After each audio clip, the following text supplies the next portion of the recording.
wa nasallu ala rasul Muhammad. Alhamdulillah, hadirin yang mulia, kita nak taklim wa taklum. Taklim wa taklum itu belajar dan mengajar. Ini amalan di Masjid Nabawi. Fadilahnya banyak, ya.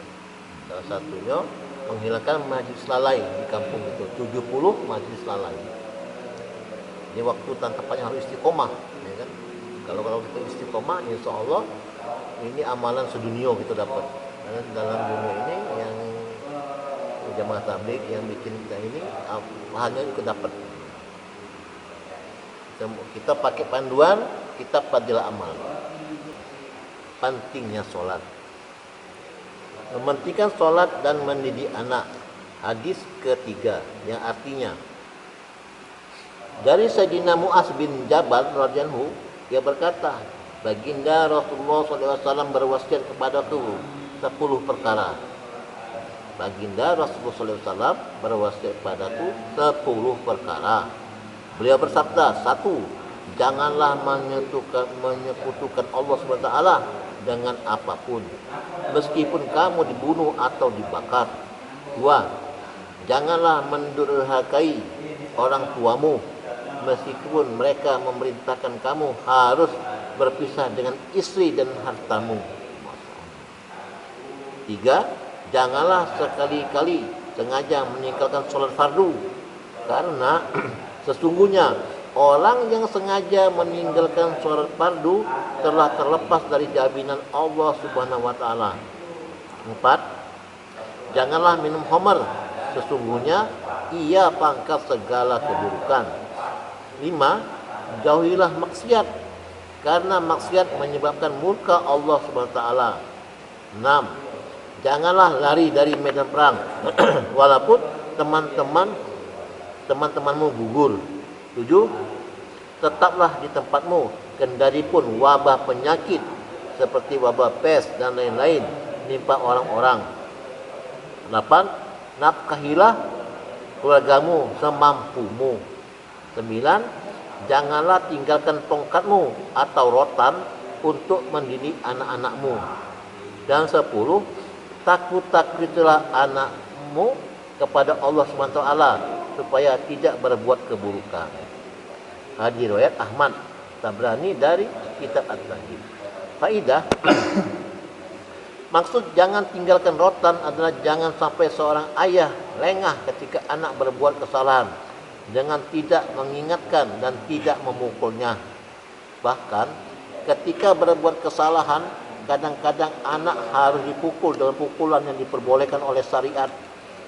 Karena seringkali jika tanpa pukulan, peringatan kita kurang diperhatikan. Dewasa ini dengan alasan kasih sayang, kita tidak berani menegur anak kita jika mereka berbuat salah.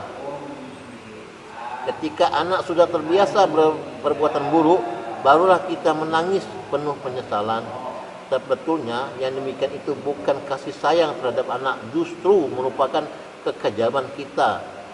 Tidak melarang anak dari berbuat buruk dan merupakan kesalahan jika memukul anak untuk mendidik dianggap bertentangan dengan makna kasih sayang.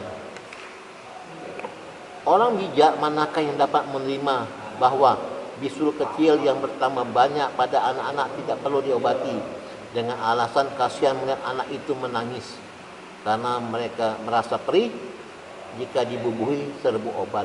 Meskipun ratusan ribu anak akan menangis, memalingkan muka dan lari, kita harus tetap membutuhkan serbu obat. Banyak sekali hadis baginda Rasulullah SAW yang menyatakan bahwa anak usia 7 tahun hendaknya disuruh mendirikan sholat. Jika mereka mencapai usia 10 tahun, hendaklah dipukul ketika mereka meninggalkan sholat. Baginda Rasulullah SAW menyatakan bahwa anak usia 7 tahun hendaknya disuruh mendirikan sholat. Jika mereka mencapai usia 10 tahun, hendaklah dipukul ketika mereka meninggalkan sholat. Dari kitab Darul Mansur. Sayyidina Abdullah bin Mas'ud radhiyallahu berkata, perhatikanlah sholat anak-anak kalian dan biasakanlah mereka dengan amal soleh. Luqman Hakim berkata, pukulan seorang ayah kepada anaknya laksana air yang menyirami kebun. Dari kitab Darul Mansur. Luqman Hakim berkata, pukulan seorang ayah kepada anaknya laksana air yang menyirami kebun. Dari kitab Durul Mansur. Baginda Nabi SAW sabda, peringatan seseorang kepada anak-anaknya ketika bersalah itu lebih baik daripada bersedekah satu sok. Baginda Nabi SAW bersabda, semoga Allah SWT merahmati orang yang menggantungkan cemeti untuk memperingatkan pendidik keluarganya. Dari kitab Jami'us Shahih. Beliau pun bersabda, tidak ada pemberian yang lebih baik dari seorang ayah kepada anaknya daripada pengajaran akhlak yang baik. Dari kitab Jami'us Shahih. Bab selanjutnya, keutamaan memuliakan saudara muslim dan ancaman bagi yang menghinanya. Banyak riwayat yang menyatakan ancaman keras karena menjatuhkan harga diri seorang muslim. Oleh karena itu, para dai dalam mencegah kemungkaran jangan sampai membuka aib saudara muslimnya sehingga menjatuhkan harga dirinya. Cara menyampaikan nasihat yang benar adalah menasihati manusia secara tertutup untuk kesalahan yang dilakukan secara tertutup, dan menasihati secara terbuka untuk kesalahan yang dilakukan secara terbuka. Dalam usaha mencegah kemungkaran, hendaknya kita tetap berupaya dengan sungguh-sungguh menutupi aib. Kalau tidak, bukan kebaikan yang kita dapatkan, tetapi justru kita akan mendapatkan dosa. Agar tidak berakibat buruk, kita harus menyampaikan nasihat-nasihat itu dengan cara yang baik, sehingga orang yang melakukan kesalahan tidak merasa malu.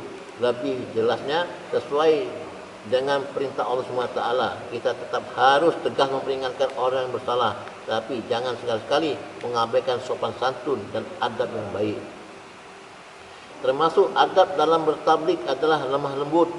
Pernah seseorang memberi nasihat dengan kasar kepada Khalifah Ma'mun bin Harun al-Rasyid.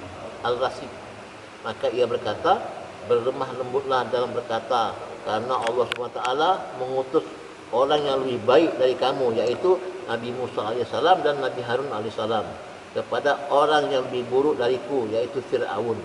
Tetapi Allah SWT berfirman kepada keduanya, faqula lahu qawlan layyina, berkatalah kamu kepadanya dengan lemah lembut. Surat Toha ayat 44.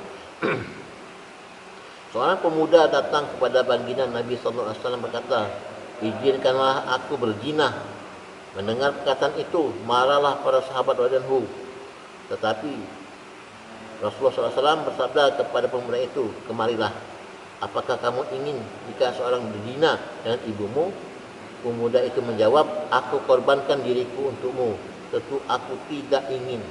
Baginda Nabi SAW bersabda, orang-orang pun tidak suka ibunya dizinai. Apakah kamu ingin jika seseorang berzina dengan anak perempuanmu? Yang menjawab, aku korbankan diriku untukmu. Tentu aku tidak ingin. Beliau bersabda, orang pun tidak ingin anak perempuannya dizinai. Demikianlah baginda Nabi SAW menanyakan hal yang sama mengenai saudara perempuannya, bibinya, sepupunya dan sebagainya. Lalu beliau meletakkan tangannya di atas dada pemuda itu dan berdoa, ya Allah, sucikanlah hatinya, ampunilah dosanya, dan lindungilah ia dari zina. Perawi hadis itu mengatakan bahwa setelah kejadian tersebut tidak ada perbuatan yang lebih dibenci pemuda itu daripada zina. Kesimpulannya, para dai hendaknya selalu berdoa, bersopan santun, menasihati secara halus, rendah hati, dan memperlakukan orang lain dengan cara yang kita sendiri suka jika diperlakukan demikian. Aman kalimah thayyibah. Hadis ke-9, yang artinya, dari Sayyidina Amir radhiyallahu, ia meriwayatkan, aku mendengar baginda Rasulullah SAW bersabda, sungguh aku mengetahui sebuah kalimah yang jika seseorang hamba mengucapkannya dari hatinya dengan sebenarnya, lalu ia meninggal dunia dalam keadaan tersebut, maka ia akan diharapkan dari neraka, yaitu kalimah la ilaha illallah. Hadis riwayat Hakim dari kitab At-Targhib. Faidah, banyak riwayat yang semakna dengan hadis tersebut. Jika yang dimaksud diharamkan dari neraka dalam hadis di atas adalah orang yang dahulunya kafir lalu ia masuk Islam dan mengucapkan la ilaha illallah dan langsung meninggal dunia, maka tidak ada yang perlu dipermasalahkan. Sebab selepas masuk Islam seluruh dosanya waktu ia masih kafir akan diampuni. Menurut kesepakatan para ulama, jika sejak awal ia seorang muslim kemudian mengucapkan kalimah la ilaha illallah dengan ikhlas lalu meninggal dunia, maka bukan mustahil jika Allah SWT dengan kasih sayangnya mengampuni seluruh dosanya. Allah SWT sendiri telah berfirman bahwa dosa dapat dia ampuni untuk orang yang dikehendakinya kecuali syirik. Mula Ali Qari rahmatullahi mengutip dari sebagian ulama bahwa hadis di atas dan hadis-hadis yang semacam dengannya berlaku pada saat perintah-perintah yang lain belum diturunkan. Sebagian ulama berpendapat bahwa maksudnya adalah mengucapkan kalimat ini dengan menunaikan hak-haknya, sebagaimana telah disebutkan dalam hadis keempat yang lalu. Demikianlah pendapat Syekh Hasan Basri rahmatullahi dan beberapa ulama. Menurut Imam Bukhari rahmatullahi, maksudnya ialah mengucapkan kalimat tersebut dengan penuh penyesalan atas dosa-dosanya yang merupakan hakikat taubat. Lalu dalam keadaan seperti itu ia meninggal dunia. Sedangkan Mula Ali Qari rahmatullahi berpendapat bahwa maksud diharamkan dari neraka adalah ia diharamkan untuk kekal di neraka. Suatu hal yang sudah jelas bahwa jika sesuatu memiliki pengaruh tertentu tetapi karena ada penghalang dari luar sehingga pengaruh itu tidak muncul, bukan berarti pengaruh itu hilang sama sekali. Misalnya Sakmonia adalah obat pelancar buang air. Namun jika seseorang setelah meminum sakmonia memakan makanan keras yang menyebabkan sembelit, tentu sakmonia tidak akan berpengaruh secara maksimal. Bukan berarti obat itu tidak manjur, namun karena ada penghalang maka orang itu tidak merasakan faedahnya. Kitab Fadilah Al-Quran, 40 hadis mengenai keutamaan Al-Quran. Hadis keempat, yang artinya dari Sayyidatina Aisyah radhiyallahu anha, baginda Rasulullah SAW bersabda, orang yang mahir dalam Al-Quran akan bersama para malaikat pencatat yang mulia lagi benar. Orang yang terbata-bata membaca Al-Quran serta berusaha payah membacanya, maka baginya pahala 2 kali.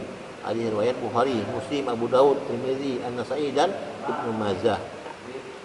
Faedah: orang yang mahir dalam Al-Quran adalah orang yang hafal Al-Quran dan mahir membacanya. Lalu bagaimana jika ia memahami makna dan maksudnya? Yang dimaksud bersama malaikat adalah sebagaimana para malaikat menukil Al-Quran dari Lauhul Mahfuz. Demikian juga si pembaca Al-Quran adalah penukil Al-Quran melalui bacaannya. Dengan begitu, keduanya memiliki amalan yang sama, yaitu menukil. Juga dapat berarti ia akan bersama para malaikat tersebut pada hari mahsyar nanti. Orang yang terbata-bata membaca Al-Quran akan memperoleh 2 pahala. 1 pahala karena bacaannya, dan satunya lagi karena kesabarannya dalam bersusah payah membaca Al-Quran berkali-kali.